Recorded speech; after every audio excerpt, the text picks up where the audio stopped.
तुम्ही कितीही देवधर्म करा, रोज देवळात जा, हजारो दिवे लावा, लाखो रुपयांचे दान करा, तासनतास पूजा जप पारायण करा, पण जर तुमच्या एका शब्दामुळं, तुमच्या एका चुकीच्या वागण्यामुळं एखाद्या निरपराध व्यक्तीचं मन तुटलं असेल, जर तो माणूस रात्री उशीमध्ये चेहरा लपून रडत असेल आणि देवासमोर फक्त एवढंच म्हणत असेल, देवा मी कोणाचं वाईट केलं नाही, मग माझ्यावरच हा अन्याय का?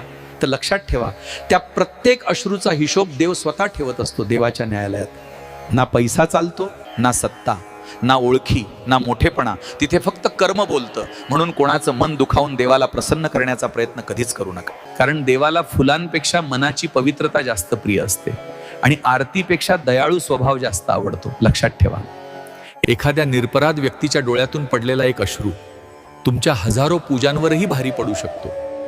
म्हणून देव शोधण्याआधी माणुसकी जपा, कारण जिथे माणुसकी असते तिथंच